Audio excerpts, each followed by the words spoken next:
أحب الصالحين ولست منهم لعلي أن أنال بهم شفاعة. முதல்ல முஹம்மது ஸல்லல்லாஹு அலைஹி வஸல்லம் முஹப்பத் வைக்கணுமா? முதல்ல அந்த முஹப்பத்தை உள்ளத்துல கலந்து இருக்கணுமா? அது இயற்கையா இருக்கணுமா? அந்த முஹப்பத் அதுதான் முதல்ல வைக்கணுமா உள்ளத்துல? அந்த முஹப்பத் இருந்தா தான் ரசூல் ஸல்லல்லாஹு அலைஹி வஸல்லம் பின்பற்றுறதுக்கு அடிப்படை தூண்டுகளாக அமையும். சொல்லிட்டு சொன்னாங்க பாருங்க, வெறும் அவங்கள பின்பற்ற இத்திபா மட்டும் இருந்தா வழிகட்டு போயிடுவாங்க அப்படிங்கிறாங்க. நம்ம சஹீஹுல் புகாரில பார்க்கலாம், ஹதீஸ்கள் கிதாபுகளில் பார்க்கலாம். ஸல்லல்லாஹு அலைஹி வஸல்லம் காலத்துல ரசூலுல்லாஹ் கூடயே இருந்தாங்க. சில பேர் நடிச்சுக்கிட்டு பாசாங் பண்ணிக்கிட்டு இருந்தாங்க. அவங்க முனாஃபிகின், சரிங்களா? அதுல ஒரு பியூட்டி என்ன தெரியுமா? அந்த முனாஃபிகின்களுக்கு லீடரா இருந்தவன் தான் அப்துல்லா இப்னு உபை இப்னு சலூல். ஜும்மா தொழுகையில முதல் சத்தம் நிப்பாண்டாரு. எப்படி சஹாபா கலந்து இருப்பாப்ல. ஜும்மா தொழுகைன்னு வந்துட்டா ஸல்லல்லாஹு அலைஹி வஸல்லம் உட்கார்ந்துருவாங்க. உட்கார்ந்தவன் இவர் எந்திரிப்பாராம், இந்த முனாஃபிக் தலைவர் எந்திரிப்பாராம். மக்களே, நபி ஸல்லல்லாஹு அலைஹி வஸல்லம் நமக்கு அல்லாஹ் அனுப்பியிருக்கிறான், இவங்களை நம்ம இக்ராம் செய்யணும், கண்ணியப்படுத்தணும் அப்படின்னு சொல்லுவாப்லையா. இப்படிலாம் இருந்துட்டு முதல் சப்புல தொழுவாப்லையா, எல்லாம் நெஞ்சாப்புல. உஹத் யுத்தம் வந்துச்சு, மூன்றில் ஒரு படையை என்ன செஞ்சாப்புல, யுத்தத்திலிருந்து காலிட்டு கூட்டிட்டு போயிட்டாண்டாரு. ஏன்னு கேட்டா இங்கதான் விளங்கணும், ஒழுகை காலத்துல குறையில்லை. முன்சப்புல நின்றாண்டாரு, வாய்களையே பேசுறாண்டாரு, ஆனா உள்ளத்துல ஸல்லல்லாஹு அலைஹி வஸல்லம் மேல இல்ல, ஈமான்ல இருந்து எச்சாயிட்டாண்டாரு. ஏன்னா அங்க அசல் முஹப்பத்து உள்ளத்துல இல்ல. புரிஞ்சுங்களா? தொழுதா இருந்தாலும் கொண்டா எல்லாம் செஞ்சான், யுத்தம் வரணும், ரசூலுக்காக உயிரை கொடுக்கணும். இந்த உயிரை கொடுக்கணும் வரும்போது கையை தூக்கிட்டு ஒதுங்கி ஓடி போயிட்டாங்க. அதான் சொன்னாங்களே எனக்கு முன்னாடி, துல் ஹுவைசிரா ஒரு ஆள், ஒரு முனாஃபிக் சொன்னாங்கல்ல, அந்த துல் ஹுவைசிரா தமீமி, அந்த ஆளு ஒரு ஒத்து விட மாட்டான், எல்லாம் பெர்ஃபெக்டா சொல்லுவாங்க. அந்த ஆளு எங்க ஹதீஸ் பாருங்க, புகாரில வருது. அந்த ஆள் வந்து யாதில் கனிமத்து பொருளை பங்கீடு செய்யும் போது நீதமா பங்கீடு செய்ய அப்படிமா. யாரை பார்த்து? ஸல்லல்லாஹு அலைஹி வஸல்லம் நீதான், அதுதான் அதுல நீதமே அதுதானே. இந்த உலகத்துக்கு மக்களா இருந்தவங்கள மக்களாக்க வந்த சீதேவி அல்லவா, அந்த சீதேவி நாயகத்தை சஹாபாக்கள் அப்படி ஒரு கொஸ்டின் பண்ணுவாங்களா? மற்ற சஹாபாக்கள் விடுவாங்களா? நீதமா பங்கெடுக்கண்டா. அந்த ஆளு உடனே வாழை உருக்குனாங்க உமர் அலி அல்லா, அவன் கழுத்தை சீவிர நாயகம் அப்படின்ட்டாங்க. அப்பதான் ஸல்லல்லாஹு அலைஹி வஸல்லம் சொன்னாங்க, அப்பதான் வர்றாங்க, நீ விடுங்க உமரே, இந்த ஆளுக்கு சாஹிபுகள் சில பேர் வருவாங்க, இந்த ஆளுக்கு கூட்டாளிகள் சில பேர் வருவாங்க. ஒரு ஆச்சரியம் என்ன தெரியுமா? இந்த ஆளுக்கு வரக்கூடிய கூட்டாளிகள் அவங்களுடைய தொழுகையும் உங்களுடைய தொழுகையும், அவர்களுடைய நோம்பையும் உங்களுடைய நோம்பையும் உராய்ச்சி பார்த்தால் நீங்க உங்களை தஹ்கீர் மட்டமா நினைப்பீங்க, அப்படி பெர்ஃபெக்டா தொழுவாங்க. இந்த துல் ஹுவைசிரா தமீமி கூட்டத்தார் இருக்காங்களே, அவனுடைய ஃபாலோவர்ஸ், அவனுடைய நண்பர்கள், அவன் தொழுவான், நோம்பு வைப்பான், குர்ஆன் ஓதுவான், அப்படி ஓதுவான். நீங்க அவங்களோட கம்பேரிசன் பண்ணீங்கன்னா நம்ம நினைப்போமா, நம்மடா என்னடா தொழுகிறோம், அவங்க அப்படி தொழுகிறாங்களே. ஸல்லல்லாஹு சொல்றாங்க யர்குன தீன. ஆனா அந்த ஆளுக்கு எப்படி தெரியுமா, எல்லாம் செய்வாங்க, இந்த தீன்ல இருந்து டக்குன்னு ரீச் ஆகி போயிடுவாங்க. எப்படி போவாங்க தெரியுமா? வில்லிலிருந்து அம்பு ஒரு பிராணியை விடும்போது அது கிழிச்சுக்கிட்டு ஃபாஸ்டா போகும்ல, அந்த மாதிரியா எல்லாம் தொழுவாங்க, வைப்பாங்க, தீனிலிருந்து வெளியேறி போயிடுவாங்க அப்படின்னு ஸல்லல்லாஹு அலைஹி வஸல்லம் சொல்லி காட்டினாங்க. அந்த துல் ஹுவைசிரா தமீமி ஒரு தொழுகைக்கு மஞ்சம் இல்லை, ஆனா அவன் முனாஃபிக்கா இருந்தான். இங்க என்ன பிரச்சனை தெரியுமா? அவன் கல்வில அல்லாஹ் ரசூலுடைய முஹப்பத் இல்லை, இதுதான் பிரச்சனை. அவனுக்கு முஹப்பத் இருந்துச்சுன்னு சொன்னா, அவங்களுக்கு முஹப்பத் இருந்துச்சுன்னு சொன்னா ஸல்லல்லாஹு அலைஹி வஸல்லம் கேள்வி கேட்பாங்களா? ஸல்லல்லாஹு அலைஹி வஸல்லம் புகழுக்கு பங்கம் வர்ற மாதிரியான ஒரு சூழலை ஏற்படுத்துவாங்களா? செய்ய மாட்டாங்க. இப்ப இவங்கள்ட்ட முதலாவது எது இருக்குன்னு கேட்டா முஹப்பத்து ரசூல் இல்லை. ரொம்ப இடம் நேற்றைய முந்தைய தினம் ஒரு 3 நாளுக்கு முன்னால டிவியில் அந்த ஒரு நாசமா போன டிபேட் ஒன்று ஓடும்ல, நேரங்காலங்களை எல்லாம் அபகரிச்சு, அதை நம்ம பார்த்தோன்னா சில நேரங்கள் நேரம் வீணா போயிடும். ஆனா ஒருத்தன் மதரசாவை பத்தி ஒருத்தன் தப்பா பேசுறான்னு ஒரு அந்த தம்ப்லைன் போட்டவன என்னன்னு பார்த்தா ஒரு வேறு இப்லீஸ் ஒருத்தன், அதை அந்த இப்லீஸை பத்தி பேசுறதுக்கு உண்டான பதிலிஸ் அல்ல, இந்த மஜ்லிஸ் புனிதமான மஜ்லிஸ். ஆனால் சொல்ல வேண்டிய சூழல் என்ன தெரியுமா? ஒரு 8 வருஷத்துக்கு முன்னாலங்க நீங்கள் பார்த்துருப்பீங்க, யூடியூப்லாம் இருக்கு. ட்ரெயினில் தாவாம்பா, பஸ்ஸில் தாவாம்பா, ஒரு குழாயை ஒன்று கூட்டிக்கிட்டு பஸ்ஸில் போய்கிட்டு நீங்கள் இதான் இறைவன் ஒருவனே அப்படின்ட்டு ஏகத்துவம் பேசிக்கிட்டு இருந்தாப்புல ட்ரெயினில் பஸ்ஸில். இன்னைக்கு என்னாச்சு தெரியுமா? ஒவ்வொரு மாற்று மத கோயில் ஸ்தலங்களுக்கெல்லாம் போய்கிட்டு அதை பற்றி பேசிக்கிட்டு கடைசியாக என்னன்னு கேட்டால் 3 நாளைக்கு முன்னாடி அவன் பாசிசத்தை பற்றி ரொம்ப பாசாங்க பண்ணி பேசுகிறான். ஒரு கட்டத்தில் இப்போ டெல்லியில் நடந்துச்சு, அண்மையில் நடந்த அந்த சம்பவம் முஸ்லீம்கள் யாரும் அதை அங்கீகரிக்க மாட்டோம். அந்த ஆள் பேசுகிறான், அந்த சம்பவத்துக்கு முழு காரணமே மதரசாக்கள். ஷைத்தான் நமக்கு நரம்பெல்லாம் புடைக்கும். அடைமுட்டாளே, இந்த மதரசாக்களுடைய புண்ணியம் என்ன? இந்த மதரசாக்கள் எவ்வளவு மனித நேயத்தை போச்சு. எனக்கு கோவம் வந்துச்சு. அவன் பெத்த குட்டியா மறுசால தான் ஒதுக்கிறான். அப்ப அவன் தீவிரவாதத்தை படிக்க விட்டுருக்கானா? மதரசாக்கள் தீவிரவாதத்தை போதிக்கிறான் இப்படின்னு பேசுறான். இப்ப இவங்க என்ன ஆயிடுச்சுன்னு கேட்டா, அவன்கிட்ட ஈமான் பறி போயிடுச்சு. அவன்கிட்ட ஈமான் ஷிர்கான காரியங்கள் நிறைய செய்ய ஆரம்பிச்சிட்டான். ஏண்டா 8 வருஷத்துக்கு முன்னாடி தௌஹீத் என்று ட்ரெயின் பஸ்ல பேசுறான். இன்னைக்கு என்ன? அவன் கல்புல முஹப்பத்து ரசூல் இல்லை, எந்த இயக்கங்கள் இருக்கக்கூடாது அதில் போய் இருந்தான். பாருங்க, கொஞ்சம் இளைஞர்கள் கொஞ்சம் கவனிச்சு பாருங்க. நம்முடைய பாரம்பரியம் அஹ்லு சுன்னா வல் ஜமாத்தில் இருந்தா இந்த நிலைமை வந்திருக்காது. அல்லாஹ் நம்மையும் நம்முடைய சந்ததியும் அல்லாஹ் காப்பாற்றுவானாக. அவன்கிட்ட எது இருக்கணுமோ அந்த அசல் முஹப்பத்துர் ரசூல் இல்லாம போச்சு. இல்லாம போனதுனால என்னன்னு கேட்டா இன்னைக்கு வழிகேட்டில் போய் நின்றுக்கிட்டு இருக்காங்க. நான் இவ்வளவு நேரம் சொல்லிட்டு வந்த செய்தி துல்ஹவைசிரா தமீமுடைய செய்தியா இருக்கட்டும், உபை இப்னு சலூல் முனாஃபிக்னால இவெல்லாம் இபாதத்து செய்யறவங்க தான். இவங்க நாசமா போறதுக்கு காரணம் என்னண்டா, அல்லாஹ் நாயகம் அவங்களுடைய முஹப்பத்து உள்ளத்துல கலக்க. சரிங்களா? இப்ப என்னண்டா, அமல் தேவை, அமல் தேவை. அந்த அமலோட முஹப்பத்தோடு இருந்தாக்கா அந்த அமல் உயிராக அது நீதி ஸ்டாண்டர்டாக வரும். அருமை தாய்மார்களே, பெரியோர்களே, நம்ம பிள்ளைக்கு முஹப்பத்தை ஊட்டுங்க. ஸல்லல்லாஹு அலைஹி வஸல்லம் சொல்லுவாங்க, முதல்ல உங்க பிள்ளைகளுக்கு ஹுப்பி நபியிக்கும், உங்க நபியின் மேல உள்ள பிரியத்தை ஊட்டுங்கிறாங்க ரசூல் ஸல்லல்லாஹு அலைஹி வஸல்லம். அத்திபு அவுலாதக்கும் அலா தலாதி ஹிஸால், உங்க குழந்தைகளுக்கு ரசூலுல்லாஹ் மேல உள்ள பிரியத்தை ஊட்டுங்க. ஸல்லல்லாஹு அலைஹி வஸல்லம் குடும்பத்தாரோட பிரியத்தை ஊட்டுங்க, குர்ஆனை ஓதுற பிரியத்தை ஊட்டுங்க அப்படின்னு ரசூல் ஸல்லல்லாஹு அலைஹி வஸல்லம் சொல்லி கொடுத்துருக்காங்க. சரி, ஃபைனலா செய்தியினுடைய ஒரு தீர்வு என்னன்னு கேட்டா, நம்ம முஹப்பத் வைக்கணும். அந்த முஹப்பத்தை என்ன செய்யணும் கேட்டா, நம்மளை கடைசி வரைக்கும் அல்லாஹ் ரசூல் மேல அமல் செய்ய வைக்கும். இடையில ஒரு ஹதீஸ் சொல்ற, புகாரில வரும், ஒரு சஹாபி மது குடிக்கிற பழக்கம் உண்டான். ஸல்லல்லாஹு அலைஹி வஸல்லம் தூக்கிட்டு வந்துட்டாங்க சஹாபாக்கு. ஒரு தடவை வார்னிங் பண்ணி விடுறாங்க, அது விரிவா வரும். 2வது தடவை 3வது தடவை ஸல்லல்லாஹு அலைஹி வஸல்லம் பார்த்தாங்க, அடிங்க, பனிஷ்மெண்ட் கொடுக்கணும்ல. உஸ்வத்துன் ஹஸனாவுக்கு மீனிங் ரசூலுல்லாஹ் அழகிய முன்மாதிரி, கனிவு வேணும், கண்டிப்பு வேணும், அதான் முன்மாதிரி. பிள்ளைங்களை செல்லம் கொடுத்துட்டு இருக்க முடியாதுல்ல, கனிவு வேணும், கண்டிப்பு வேணும். ஸல்லல்லாஹு அலைஹி வஸல்லம் அடிக்கிட்டாங்க. சஹாபாக்கள் கையில கிடந்தது காலில் கிடந்தா எடுத்து அடிச்சாங்களாம். இது பனிஷ்மெண்ட், அவர் திருந்தணும். ஒரு கட்டத்தில் அப்படி நடந்துகிட்டு இருக்கும்போது ஒரு சஹாபி லாண்டத்தை செய்யறாங்க, சாப வார்த்தையை உதிக்கிறாங்க. அப்பதான் ஸல்லல்லாஹு அலைஹி வஸல்லம் டக்குன்னு ஸ்டாப் பண்றாங்க. அந்த சஹாபியை பத்தி லா தல் அன்ஹு, அந்த அவரை பத்தி நீங்க பழித்து பேசாதீங்க, சாபம் விடாதீங்க, அவர் திட்டாதீங்க. ஏன் தெரியுமா? என் மேல முஹப்பத் வச்சுக்கிறாங்க. புரிஞ்சுக்கிறங்க முஹப்பத்துக்கு உண்டான எஃபெக்ட் என்னன்னு. ஆனா நான் ரசூலுல்லாஹ் மேல முஹப்பத் வச்சுக்கிறேன்னு சொல்லிட்டு அமல்கள் செய்யாம இருந்தாலோ, நாயகத்துடைய சுன்னாக்களை ஃபாலோ பண்ணாம இருந்தாலோ அது முஹப்பத்து பூர்த்தி அடையாது. உண்மையான முஹப்பத்து வந்துருச்சுன்னு சொன்னா ரசூலுல்லாஹ் என்ன சொன்னாங்களோ எடுத்து நடக்கிறதுக்கு வேண்டும். நம்ம ஹதீஸ் நூல்கள்ல பார்க்கலாம். இஸ்லாமிய வரலாறுகள் நிறைந்திருக்கக்கூடிய அழகான வரலாறு. ரபியா என்ற ஒரு சஹாபி ரலியல்லாஹு இருந்தாங்க. அந்த ரபியா ஸல்லல்லாஹு அலைஹி வஸல்லம் வீட்டு வாசல்ல இரவு நேரங்கள் படுத்துக்கிடுவாங்களாம். வீட்டு வாசல்ல தவம் இருந்தாங்க ரசூலை பார்க்கறது. சஹாபாக்கள் அல்லாஹ் ரசூலுல்லாஹ்க்கு பிறந்த நாள் கொண்டாடினாங்களா சஹாபாக்கள்? எப்பா வந்த நேரமெல்லாம் கொண்டாடினாங்க. ஒரு ஹதீஸ், சௌபான் ரலியல்லாஹ், சௌபான் ரசூலுல்லாஹ் மௌலா ரசூலுல்லாஹ், ரசூலுல்லாஹ்ட்ட ஹித்மத் பண்ணுவாங்க. சௌபான் ரலியல்லாஹ் அவ வீட்டுக்கு போவாங்களாம். ஒன்னா போயிட்டு தகையர லவ்னு, இமாம் குர்தி ரஹ்மத்துல்லாஹ் வர்ணிச்சு வரைச்சு எழுதுவாங்க இந்த சம்பவத்தை.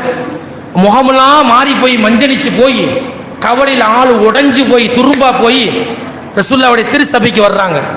என்ன தௌபா, என்ன உங்களுக்கு என்ன பிரச்சனைன்னு கேட்குறாங்க ஸல்லல்லாஹு அலைஹி வஸல்லம். இல்லை யா ரசூலே நாயகமே, நாங்கள் இப்போ இந்த துனியாவில் உங்களோட இருக்கோம், உங்களை பார்க்குறோம், உங்களோட சகவாசம் வைக்கிறோம். மௌத்தா போயிட்டா நீங்கள் நபிமார்களில் உயர்ந்த தரஜாவில் இருப்பீங்க, நாங்கள் கீழே இருப்போம். இப்போ பார்க்குற மாதிரியா பார்க்குற பாக்கியம் இல்லாமல் போயிருவேன் நாயகமே. ஒரு காலம் கேஸ், நான் சொர்க்கத்துக்கு போனேன்னு சுத்தமாக அபதா எப்பயுமே உங்களை பார்க்க முடியாது நாயமே, பார்க்க முடியாமல் போயிடுமே. நான் சொர்க்கத்துக்கு வந்தாலும் நீங்கள் மேலே இருப்பீங்க, நான் கீழே இருப்பேன் அப்படின்னு சொல்கிறாங்க. ஸல்லல்லாஹு அலைஹி வஸல்லம் ஆஸ்வாசப்படுத்துகிறாங்க. அல்லாஹ் ஆயத்தை இறக்குறான். வமன் யுத்திஇல்லாஹ வர்ரசூல் ஃபௌலாயிக மஅல்லதீன அன்அம அல்லாஹ் அலைஹிம் மினன் நபி அப்படின்னு ஆயத்தில் யார் அல்லாஹ் ரசூலுக்கு கட்டுப்பட்டு வழிபட்டு நடக்கிறாங்களோ அவங்க அந்த நபிமாரோடு இருப்பாங்க, அந்த நபிகளோடு இருப்பாங்க அப்படிங்கிறது அல்லாஹு தாலா சுப செய்தியை அவர்களை ஆசுவாசப்படுத்தி இறக்கி வச்சு ரசூலுல்லாஹ் சொல்லி காட்டுறாங்க. இது மாதிரியா சஹாபாக்கள் ஸல்லல்லாஹு அலைஹி வஸல்லம் பார்த்துக்கிட்டே இருக்குன்னு விரும்புவாங்க. அப்படித்தான் இந்த ரபியாங்கிற ரலியல்லாஹு சஹாபி ஸல்லல்லாஹு அலைஹி வஸல்லத்துக்கு தண்ணி இனி எடுத்து கொடுப்பாங்களாம். ஸல்லல்லாஹு அலைஹி வஸல்லத்தை யாரும் அவங்களுக்கு பிஏ தேவையில்லை, பியூன் தேவையில்லை, ஸல்லல்லாஹு அலைஹி வஸல்லம் அவங்க வேலையை அவங்க செய்வாங்க. சஹாபாக்கள் அவங்க கல்வுக்கு இத்மீனான் ஆற்றல் வேணும் இல்லையா, ஓடோட்டு வருவாங்களா அந்த ரபியா ரலியல்லாஹ். ஸல்லல்லாஹு அலைஹி வஸல்லத்துக்கு இரவு நேரம் கலஹாஜத்துக்கு போகும்போது தண்ணி கொண்டு கொடுப்பாங்களாம், பொலிசு தண்ணி எடுத்து கொடுப்பாங்களாம். சமயங்களில் இரவு நேரங்களில் ரசூலுல்லாஹ்வுடைய வீட்டு வாசலில் படுத்துருவாங்களாம் அந்த சஹாபி. எப்பா எவ்வளோ பிரியம் பாருங்க, இதுதான் இஹ்லாஸான முஹப்பத். அப்போ ஒரு நாள் ஸல்லல்லாஹு அலைஹி வஸல்லம் பார்க்குறாங்க, என்னம்மா ரபியா என்னம்மா செய்கிறீங்க? ஸல்லல்லாஹு அலைஹி வஸல்லம் கை மாறி எல்லாத்துக்கும் செஞ்சுருவாங்க. யாராவது உதவி செஞ்சாங்கன்னா பாக்கி வைக்க மாட்டாங்க ரசூல் ஸல்லல்லாஹு அலைஹி வஸல்லம். சல்னி என்ற ஏதாச்சும் கேளு, நான் உனக்கு தர்றேன் அப்படிங்கிறாங்க ஸல்லல்லாஹு அலைஹி வஸல்லம். ஸல்லல்லாஹு அலைஹி வஸல்லம் கேட்ட உடனே அந்த சஹாபி ஏமாளி அல்ல, அந்த சஹாபி கேட்டாங்க, யா ரசூலல்லாஹ் அஸ்அலுக முராஃபகதக ஃபில் ஜன்னah, நான் சொர்க்கத்தில் உங்க கூட இருக்குன்னு நாயகமே அப்படின்னு கேட்குறாங்க. யா ரசூலல்லாஹ் நான் சொர்க்கத்தில் இருக்கு நாயகமே. ஸல்லல்லாஹு அலைஹி வஸல்லம் அவ கைர தாலிக, வேற ஏதாச்சும் உங்களுக்கு இது இருக்கா, தேவை இருக்கான்னு கேட்குறாங்க. இல்லை யா ரசூலல்லாஹ் லாக்க, அதுதான் எனக்கு வேணுங்கிறாங்க. அப்போ ஸல்லல்லாஹு அலைஹி வஸல்லம் சொன்னாங்க, ஸல்லல்லாஹு அலைஹி வஸல்லம் சும்மாவே சொர்க்கத்தை வாங்கி கொடுத்துட முடியும் சரிங்களா?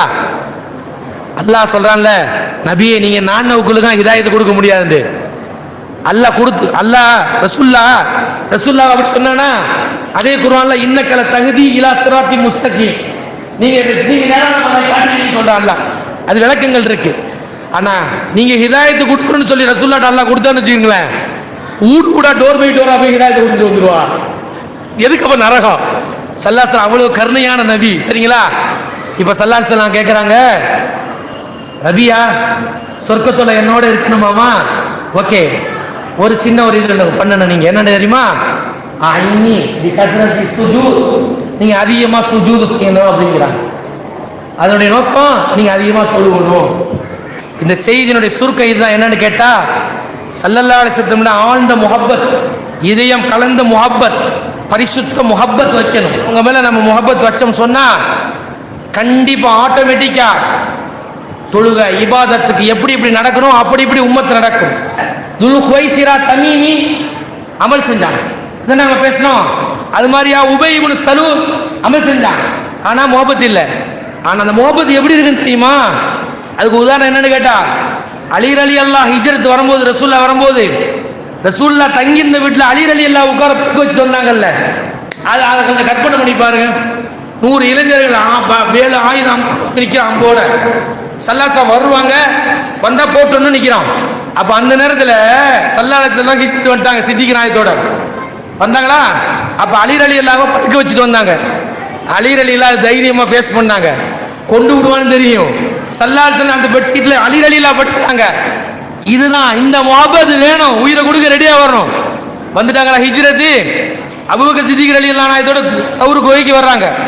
எப்பயுமே ஒரு சஹாபாக்களுடைய ஆட்டிடியூட் எப்படி இருக்குன்னு கேட்டா, எங்கேயுமே வரதானா நாயகத்தை தான் முன்னால முற்படுத்துவாங்க. ஆனா சௌர் குகையில போகும்போது நாயகம் நீங்க மேல நின்றுக்கிறங்க, நான் முதல்ல போறேன் அப்படின்னாங்க. ஏன்? பாலடைஞ்ச குகை, உள்ள போய் கிளியர் பண்ணணும், பூச்சி வட்டைகள் இருக்கும். முதல்ல இவங்க போறாங்க. ஏன் போறாங்க? அடே ஏன் உயிர் போயிட்டு போகுது. அல்லாஹ் அல் குர்ஆன்ல அன் நபியு அவுலா பில் முஃமினீன மின் அன்ஃபுஸிஹிம் சொல்றான்ல குர்ஆன்ல, இந்த நபி உங்க உயிரை விட உங்களுக்கு மேலானவங்கிறான் அல்லாஹ் தஆலா. இதெல்லாம் விளங்கின அபூபக்கர் சித்திக் ரலியல்லாஹு தஆலா முதல்ல குகைக்குள்ள போனாங்க. அவங்க போயிட்டு எல்லாத்தையும் கிளியர் பண்ணிட்டு நாயகமே இப்ப வாங்கன்ட்டாங்க. இதுதான் முஹப்பத். இந்த முஹப்பத் இஹ்லாஸான முஹப்பத், இதய சுத்தியான முஹப்பத் நமக்கு வரணும். வந்து நாயகம் ஸல்லல்லாஹு அலைஹி வஸல்லம் அவருடைய திரு சுன்னத்துகளை நம்ம அடியெடுத்து வைத்து வாழணும். சரிங்களா? கடைசியா நான் சொல்றேன், நாயகம் ஸல்லல்லாஹு அலைஹி வஸல்லம் முஹப்பத் வந்த நாம என்ன செய்யணும் கேட்டா, முஹம்மது ரசூல் ஸல்லல்லாஹு அலைஹி வஸல்லம் வழி நின்று நாமளும் நம்ம பிள்ளைகள் நடக்க வைக்கிறோம். 1913 லெபனான் பைரூத் நகரத்துல சந்தடி மிக்க ஒரு தெருவுல ஒரு முச்சந்தியில கசாமுசான்னு சத்தம் கேட்குது. அங்க பால்கனியில பிரிட்டனுடைய ஒரு தூதரக அதிகாரி ஒரு வாலிபர் அவர் மேல இருக்கிறார். என்னன்னு பால்கனியிலிருந்து எட்டி பார்க்கிறார். ஒரு வாட்டச்சாட்டமான ஒரு வாலிபர், ஒரு வயது முதிர்ந்த கிழவர். அந்த வயது முதிர்ந்த கிழவர் என்ன நினைச்சாரு, வாட்டஞ்சாட்டமான இளைஞர் திட்டார், ஓங்கி அடிக்கிறார் கன்னத்தில். இதை பார்த்த உடனே மேல நின்ற பிரிட்டனுடைய அதிகாரி தூதரக அதிகாரிக்கு கொஞ்சம் குழப்பம் வந்துருச்சு. என்னடா வினோதமா இருக்கு, வயது முதிர்ந்த ஆள் வந்து திட்டுறாரு, அடிக்கிறாரு, இந்த வாட்டஞ்சாட்டமான இளைஞன் அடி வாங்கிட்டு பொறுமையா நிற்கிறாருன்னு கீழே இறங்கி வந்து அந்த இளைஞனை தனியாக அழைத்து என்ன நடப்புன்னு கேட்கிறார். அந்த இளைஞன் சொன்னார், சார் நான் ஒரு அரபு முஸ்லீம் இளைஞன், அவர் ஒரு யூத பெரியவர், நான் அவர்கிட்ட கொஞ்சம் கடன் காசு வாங்கியிருந்தேன், கடன் வாங்கியிருந்தேன், உரிய தவணையில் கொடுக்க முடியல, அதனால கேட்டு நான் அடிக்கிறார் திட்டார். உனக்கு உணர்ச்சி உணர்வு இல்லையா, உனக்கு எமோஷனலே வரலையா அப்படின்னு கேட்கிறார். அந்த அதிகாரி கேட்கிறார். அப்ப சொல்றாரு, ஒண்ணும் இல்லை, எனக்கு போட்டுலான்னு தான் தோணுச்சு, அடியை போட்டுலான்ட்டு. எங்கள் நாயகம் ஸல்லல்லாஹு அலைஹி வஸல்லம், எங்கள் கண்மணி நாயகம் ஸல்லல்லாஹு அலைஹி வஸல்லம் பெரியவருக்கு மரியாதை செய்யிட்டு இருக்காங்க. மட்டுமல்ல, ஃபைனலி சாஹிபில் ஹக்கி மகாலா, கடன் கொடுத்தது கேட்கறது ரைட்ஸ் இருக்குது, கடன் கொடுத்துருக்கான் கேட்கறதுக்கு உரிமை இருக்குன்னு சொல்லிக்கிறாங்க. அந்த திருவாக்குக்கு இணங்க தான் நான் கட்டுப்பட்டு நிற்கிறேன்னு சொல்றாரு. சொல்றாரா? இதோட உணர்ச்சிகளை கட்டுப்படுத்துறது சும்மாவா? சொன்னாங்கல்ல, அது யாரை பத்தி சொன்னாங்க? தி 100 புத்தகத்தை எழுதுன மைக்கேல் ஹச் ஹார்ட்டை பற்றி சொன்னாங்கல்ல. இந்த உலகத்தில் உள்ள சிறந்த முக்கியமான ஆட்களை ஒரு 100 பேரை செலக்ட் பண்ணார்ல, அதுல முதலிடத்தை பெருமா ஸல்லல்லாஹு அலைஹி வஸல்லம் கொடுக்கும்போது என்ன சொன்ன ரீசன் என்ன தெரியுமா? சில ரீசன் சொன்னார். அதுல ஒன்று சொல்றாரு, அவர் எழுதும்போது 1978, ஆஃப்டர் 13 செஞ்சுரிஸ், 13 நூற்றாண்டுகளுக்கு, இப்போ 15. அப்ப அவர் சொல்றாரு 13 நூற்றாண்டுகள் ஓடி போயிடுச்சு, ஆனாலும் அவருடைய இது இருக்கிற செல்வாக்கு influence is still powerful and pervasive அப்படிங்கிறார். அவர் குறிப்பிடுகிறார். என்ன குறிப்பிடார்னு கேட்டா, அவர் இறந்து பல நூற்றாண்டுகள் ஆயிடுச்சு, அவருடைய செல்வாக்கு சக்தி வாய்ந்த அந்த பரவலாக இருக்குங்கிறார். கடைக்கோடி ஒரு முஸ்லீமும் பின்பற்றுறான், உலகம் முழுக்க பின்பற்றுறான். அவர் இத்தனை வருஷத்துக்கு அப்புறம் வந்தாலும் அவருடைய செல்வாக்கு குறையல, அது பரவலா இருக்குன்னு சொல்றார். யார்? Michael H heart. ரசூலுல்லாஹ் புகழ்ந்து எழுதுனாங்க எல்லாம் சொல்லுவாங்க. ஒண்ணு தெரியுமா? மைக்கேல் ஹச் ஹார்ட் பெருமானாரை பத்தி எழுதுறேன்டா, அவரை பத்தி யாரும் பேசிக்க மாட்டோம். பெருமானார் அவர் புகழ்ந்து எழுதினார், அவர் வரலாற்றில் நிற்கிறார், பேசப்படுகிறார். நாமளும் பெருமானாருடைய மஜ்லிஸ்ல கலந்துக்கிட்டோம். அல்லாஹ் நம்மளை பெருமிதமான வாழ்க்கை வாழ வைப்பான் பெரியவர்களை. அதனால அவர் பார்க்கிறார். எந்த சொன்னோம் இல்லையா, அந்த பிரிட்டனுடைய அதிகாரி கீழே இறங்கி வந்தார்ல, அவர் சிந்திக்கிறார். ஒரு சிந்தனையாக இப்படித்தானே சிந்திப்பாங்க. என்னடா அது, பெத்த அப்பா பிள்ளைக்கு சொன்னாலும் இந்த காலத்தில் கேட்க மாட்டேங்கிறான். இந்த ஜெனரேஷன்ல 13 நூற்றாண்டுகளுக்கு முன்னால ஒரு ஆள் முகமது நபின்னு வந்தாங்களா, அவர் சொன்னாங்களா, சலவாத் சொல்லுங்க, சலவாத் சொல்லுங்க, சபா வணக்கம். அவர் சொல்றத ஒரு அரபு நாட்டு முஸ்லீம் உணர்ச்சியில கட்டிப்பட்டு எப்படி இருக்கா அப்படின்னு கேட்கிறார், சிந்திக்கிறார். இருந்தால் அப்பதான் ரசூல் ஸல்லல்லாஹு அலைஹி வஸல்லம் ஹூ இஸ் முஹம்மத், யார் அந்த முகமது தேட ஆரம்பிக்கிறார். எடுத்தார், படித்தார். படிச்சு முடிப்பதற்கு முன்னால் மர்மடியுக் பிக்தால், அந்த சிந்தனைவாதி முகம்மது மர்மடியுக் பிக்தாலாக மாறினார். 1914 முஸ்லீம் ஆனார். உங்களை மாதிரி என்ன மாதிரியே கிடையாது, நார்மலா 10ஓட 11. அந்த மனுஷன் ஆங்கில உலகத்திற்கு முதல்ல குர்ஆன் தர்ஜமாவை எழுதினவர். அது மட்டுமல்ல, நம்ம தமிழ்நாட்டுக்குலாம் வந்திருக்கிறார் ஜமால் ஹாஜியார், சென்னை, அவரோட தொடர்பு. அப்படி ஒரு உலகளாவிய ரீதியிலே ஒரு தாவா பண்ண ஒரு ஆளாக்குறாங்கடா. இங்கே தான் நானும் நீங்களும் சிந்திக்கணும். ஒரு சுண்ணாவே ஒரு ஹயாத்தாக்கின ஒரு இளைஞனுடைய அந்த காட்சியை பார்த்து விட்டு அவருக்கு நிகழ்ந்த அற்புதத்தை பார்த்தீர்களா? முகமது கிதார் இந்த சமுதாயத்துக்கு பல புரட்சிகளை செய்திருக்கிறார் சொன்னால் நாயகம் ஸல்லல்லாஹு அலைஹி வஸல்லம் முஹப்பத் வைத்தால் அல்லாஹ் எல்லாம் சலாமத்தாக தருவான். أحب الصالحين ولست منهم لعلي أن أنال بهم شفاعة.